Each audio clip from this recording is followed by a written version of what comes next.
ये एक ऐसा सीक्रेट तरीका है जिसकी मदद से आप कम समय के अंदर अपने पूरे के पूरे सिलेबस को खत्म कर सकते हो और उसके साथ साथ अपने मार्क्स को बहुत हद तक इंक्रीज भी कर सकते हो। तो हाय एवरीवन, मैं हूं आप सभी का अपना प्रशांत भैया। देखो, बहुत सारे स्टूडेंट्स की ना एक सबसे बड़ी प्रॉब्लम इस समय पर आ रही है और वो प्रॉब्लम ये है ना कि अभी तक बहुत सारे चैप्टर्स उनके छूट चुके हैं, जिसकी वजह से वो सारे चैप्टर्स उनकी बैकलॉग बन चुके हैं। अब दिक्कत क्या है ना, एक तो टाइम कम बचा है और इतने कम टाइम के अंदर इतने सारे सिलेबस को कवर करना है और एग्जाम भी एकदम पास आ गए हैं। तो क्या ऐसा कोई तरीका है जिसकी मदद से कम समय के अंदर बहुत सारे सिलेबस को बेहतरीन तरीके से कवर किया जा सकता है? तो उसका आंसर है यस। एक सिंपल सा कुछ स्टेप्स का प्रोसेस होता है, एक ऐसे स्टेप का प्रोसेस जिससे कि आप सिलेबस भी कंप्लीट करोगे, मार्क्स भी अच्छे आएंगे और हर एक टॉपर इसी टेक्निक को फॉलो करता है, जो कि आज मैं आपको बताने वाला हूं। पर उस टेक्निक को बताने से पहले एक सिंपल सी स्टोरी सुनना। इमेजिन करो, आपके घर में आपका कोई छोटा भाई या छोटी बहन है जिसको कि आप डेली बोलते हो कि यार तू ना पढ़ाई कर ले, तू ना मेहनत कर ले, क्योंकि अगर तूने 95% स्कोर कर दिया ना तो तुझे ना 2 लाख रुपए मिलने वाले हैं, है ना। इमेजिन करो, कोई इंसान आपके पास आता है और आपसे बोलता है अगर आपका ये जो छोटा भाई या छोटी बहन है अगर ये अच्छे मार्क्स लेकर आएगा तो इसको 2 लाख रुपए से ज्यादा का इनाम मिलेगा। अब तुम क्या करोगे? तुम डेली अपने छोटे भाई छोटी बहन से बोलोगे यार जाके पढ़ाई कर ले क्योंकि तुझे ना इनाम मिलेगा, इनाम मिलेगा। अब इमेजिन करो, तुम्हारा छोटा भाई या छोटी बहन डेली पढ़ाई नहीं कर रहा है, वो घूमे जा रहा है, इधर उधर खेले जा रहा है। क्यों? क्योंकि उसे उस 2 लाख रुपए की वैल्यू नहीं पता। उसे क्या पता कि 2 लाख रुपए क्या होते हैं, जिस वजह से वो इग्नोर कर रहा है और पढ़ाई नहीं कर रहा। बट तुम्हें तो पता है 2 लाख रुपए की वैल्यू। अब ये स्टोरी पता है मैंने आपको क्यों बताई? ये स्टोरी आपकी और मेरी है। मैं तुमसे हर रोज आकर बोल रहा हूं कि मेहनत कर लो यार, एफर्ट्स लगा लो यार, अपना बेस्ट लगा दो, क्योंकि आगे जो तुम्हें रिवॉर्ड मिलने वाला है ना उसके बारे में तुम्हें भी नहीं पता, है ना। अभी क्या है ना, इन क्लासेस को हमने बहुत हल्के में ले रखा है, पर ये जो क्लासेस होती है ना ये आगे का हमारा फ्यूचर डिसाइड करता है। और वो फ्यूचर कुछ 1-2 लाख रुपए नहीं है, वो फ्यूचर करोड़ों में हो सकता है तुम्हारा, अगर तुम अच्छे से पढ़ लेते हो तो, है ना। इसलिए वो बड़ा भाई मैं हूं और तुम हो मेरे छोटे भाई बहन, और इसलिए मैं बोल रहा हूं सबसे पहले अपना जो गोल है ना उसको क्लियर रखो अपने दिमाग के अंदर। और अभी फटाफट से जो भी आपका गोल है, 95 लाना, 98 लाना, 100% लाना, उस गोल को कमेंट में आज लिख देना। उसको लिखना है ना, और बोलना है yes I will do it. ये करना पड़ेगा आज। सबसे पहली चीज है अपना गोल क्लियर रखो, है ना। सिलेबस अगर कंप्लीट करना है, पहले गोल तो हो, मकसद तो हो, लक्ष्य तो हो। अगर लक्ष्य क्लियर है तो अब आ जाओ आगे। अब करना क्या है? सबसे पहले देखना हमें स्टार्टिंग में क्या करना पड़ेगा। Find your problems. हमें हमारी सारी की सारी प्रॉब्लम्स को ढूंढना पड़ेगा। जैसे इमेजिन करो, तुम अभी तक क्यों नहीं पढ़ पाए, तुम्हारी ये बैकलॉग्स जो है वो क्यों रह गई, क्या है उसका आंसर? कुछ पॉइंटर्स होंगे ना, सोचो, दिमाग लगाओ, दिमाग लगाओ।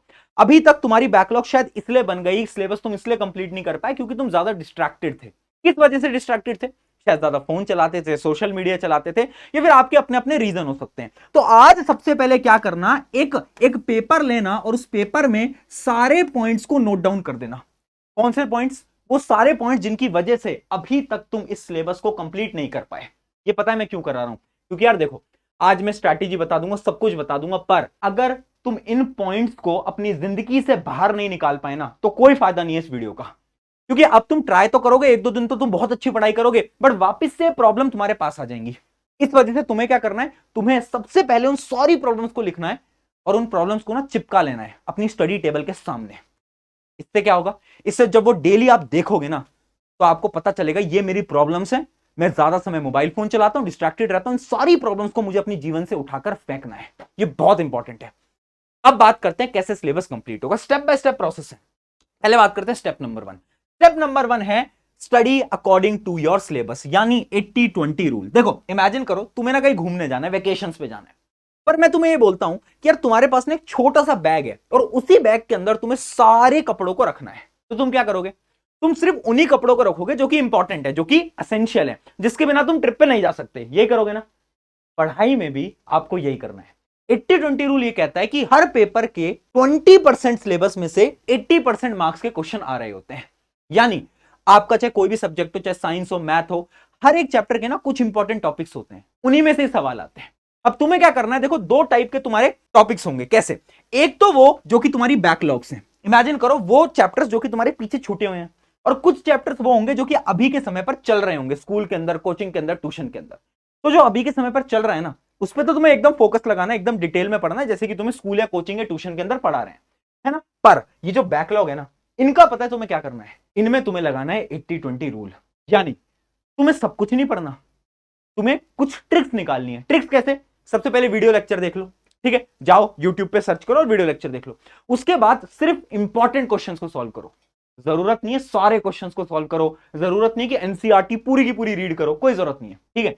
बैकलॉग्स में आपको स्मार्ट स्टडी करनी पड़ेगी। अगर ये इतना कर लेते हो ना, ये जो बैकलॉग की प्रॉब्लम है ना, ये आपकी खत्म हो जाएगी। मैं सच बता रहा हूं, खत्म हो जाएगी।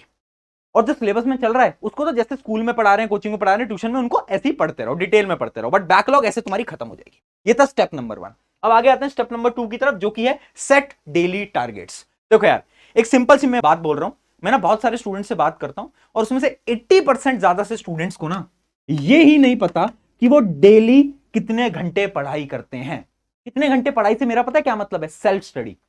मुझे पता है तुम स्कूल जाते हो 6-7-8 घंटे, उसके बाद शायद तुम ट्यूशन या ऑनलाइन क्लासेस में जाते होगे 3-4 घंटे, मुझे पता है। बट तुम सेल्फ स्टडी कर रहे हो या नहीं कर रहे? तुम्हारे जो मार्क्स है ना, वो डिपेंड करते हैं तुम कितना सेल्फ स्टडी करते हो। तो जो सेल्फ स्टडी है बहुत इंपॉर्टेंट है। तुम एक बार सोचो तो, दिन में कितने घंटे सेल्फ स्टडी करो? 1 घंटे, 2 घंटे, 3 घंटे? सोचो।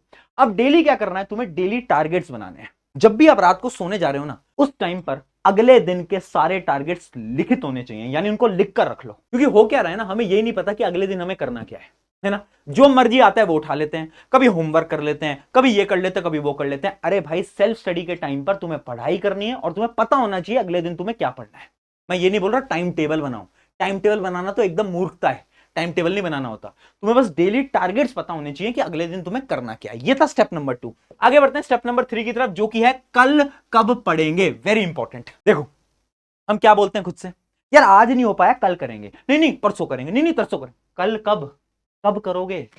एग्जाम पास आ गया है, तुम्हें भी पता है, मुझे भी पता है ना। और अब वो कल वाला ना समय खत्म होता जा रहा है। कब करोगे यार? पता है ये कल वाली प्रॉब्लम क्या है? हम ना चीजों को ना टालते जाते हैं, टालते जाते हैं, और ये ह्यूमन नेचर है। अब इसका सोल्यूशन बताओ भैया। सिंपल सोल्यूशन है, डेडलाइन स्ट्रैटेजी। एक एग्जांपल से समझाता हूं। आपने कभी नोट करा है कि जैसे ही आपको समर वेकेशंस के अंदर ना कुछ प्रोजेक्ट्स मिलते हैं, होमवर्क मिलते हैं, और पूरी समर वेकेशन आप कुछ नहीं करते, ये आपको भी पता है।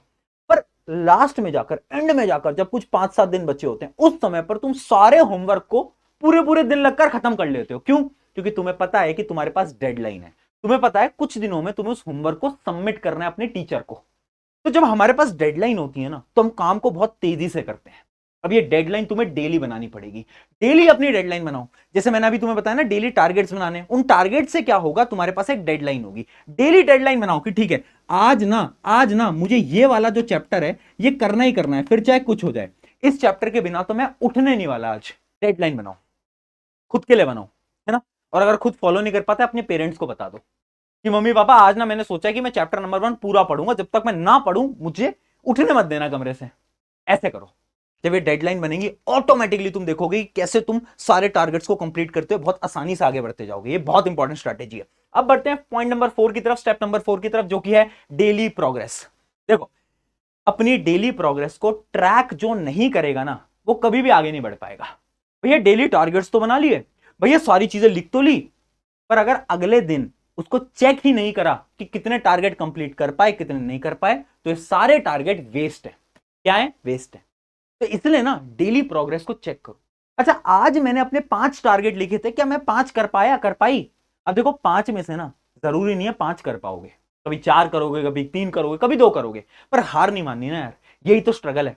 कभी 3 टारगेट होंगे, कोई बात नहीं, जो बचे हुए 2 टारगेट है वो आप कल पे डालेंगे, ठीक है ना। तो ऐसे हमें क्या है, अपने टारगेट्स को कंप्लीट करते हुए चलना है, बट डेली चेक करना है खुद को। अगर ये कर लिया ना, कुछ समय तक मैं सच बता रहा हूं, इस सिलेबस की प्रॉब्लम खत्म हो जाएगी एकदम।